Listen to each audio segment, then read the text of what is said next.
Eli Morgan was the kind of kid who could disappear into a room without even trying. He wasn't shy, exactly. He just preferred the quieter corners, the places where sunlight fell like spilled honey across scratched-up desks, and no one demanded too much from him. While other kids tackled each other on the playground, Eli sat cross-legged under the big oak tree near the fence, sketching tiny dragons in the margins of his math workbook. Dragons with long, curling tails and shy, fierce eyes. Dragons that, like him, seemed built more for hiding than roaring. His sneakers, a size too big, slapped softly against the cracked pavement on the walk to school. The right shoe's sole flapped a little with every hurried step. His mom had glued it twice already. "It's got personality now," she'd said, with a smile so bright it made the worn glue marks seem like badges of honor. Eli had grinned back, feeling, for a moment, like he was exactly enough. Every morning, Lana Morgan walked him to school, always in the same soft gray cardigan that smelled faintly of cinnamon, her hair twisted into a loose bun, sneakers worn thin at the toes. Sometimes they walked in sunshine, sometimes in drizzle so fine it clung to their eyelashes, sometimes in the bone-shaking cold that turned their breath into little silver clouds. The other moms glided by in shiny SUVs, trailing perfume like invisible banners of success. Lana didn't glide, she trudged, but to Eli she was magnificent. At the crosswalk near Elm and Carter Street, she always let go of his hand, even if he still kind of wanted to hold on. Because that's what moms do when their kids are 10. They give you space to pretend you're brave. And Lana, more than anyone, understood the kind of bravery no one claps for.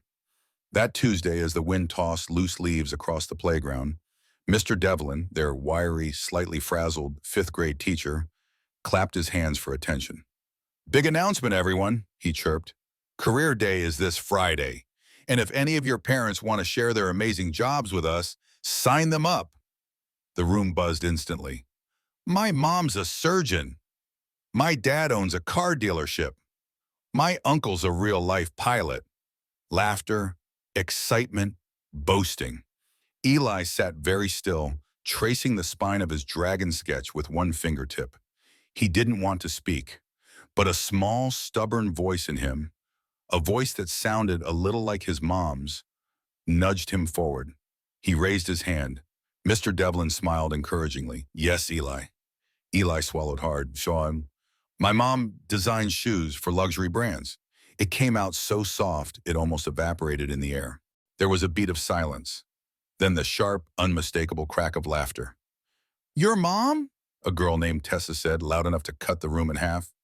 "She doesn't even wear nice shoes," someone else muttered, looking pointedly at Eli's duct-taped sneakers. "Maybe she designs Crocs," another boy snorted, setting off a fresh round of giggles. Eli felt like the floor had dropped out from under him. The dragon on his paper drooped and curled inward, as if trying to disappear too. Mr. Devlin cleared his throat awkwardly and moved on, pretending it hadn't happened. But it had, and Eli knew it would follow him for days like a bad smell no one acknowledged. That afternoon, the walk home was quiet. Too quiet. Eli kicked at every pebble he could find. His backpack crinkled with every step. The sun was low, casting long, tired shadows across the cracked sidewalks. Lana walked beside him, humming softly under her breath, one grocery bag swinging from her hand. She didn't ask right away. She never did. Instead, she let the silence stretch gently between them, like a bridge waiting to be crossed. "Everything okay at school, Sweet Pea?" she asked finally, her voice light but careful.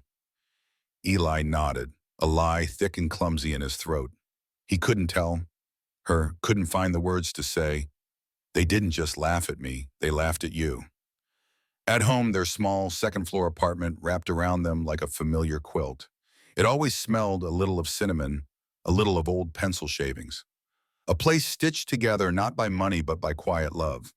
The walls weren't covered in expensive paintings or awards.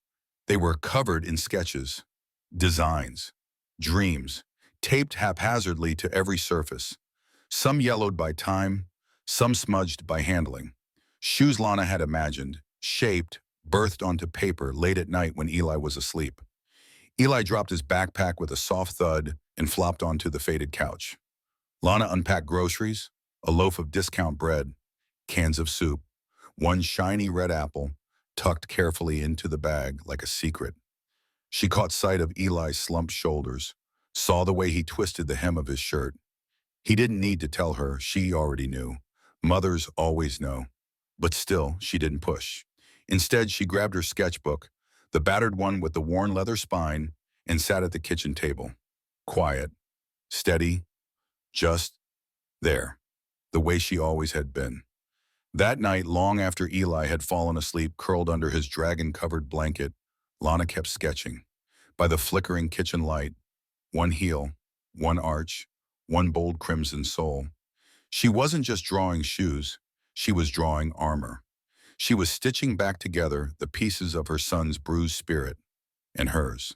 Friday arrived on the wings of a sleepless night. The classroom buzzed with nervous excitement. Parents in glossy shoes and freshly pressed shirts crowded the back of the room, clutching PowerPoints and pastries and business cards. Eli sat stiffly at his desk, heart hammering so hard he thought the whole room could hear it. The first speaker launched into a presentation about investment portfolios. The second talked about managing social media for celebrities.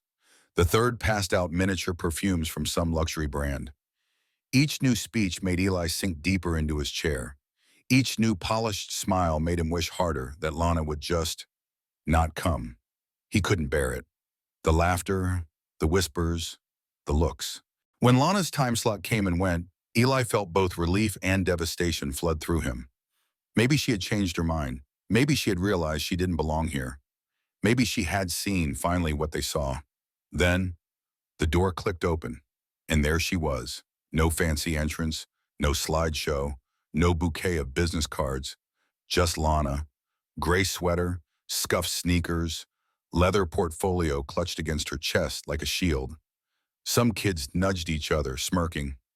Mr. Devlin gave a polite, strained smile. Eli held his breath.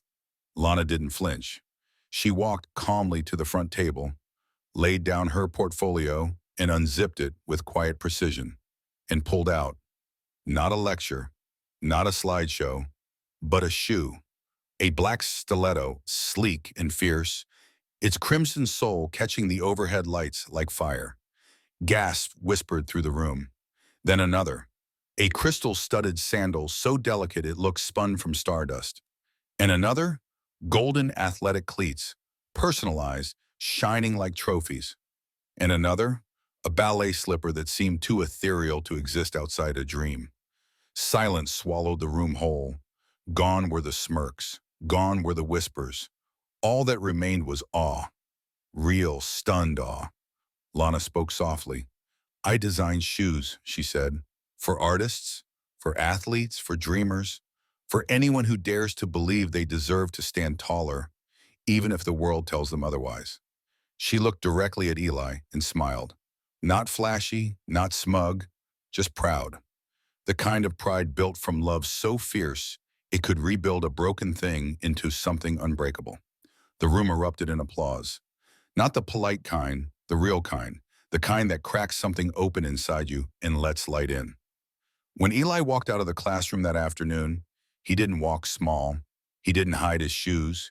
He didn't shrink from the stares. He walked like he was carrying something precious. Not a portfolio, not a brand, a story, a truth, a quiet, stubborn kind of glory. Because sometimes the ones you laugh at, they're the ones who will change the world, one quiet step at a time.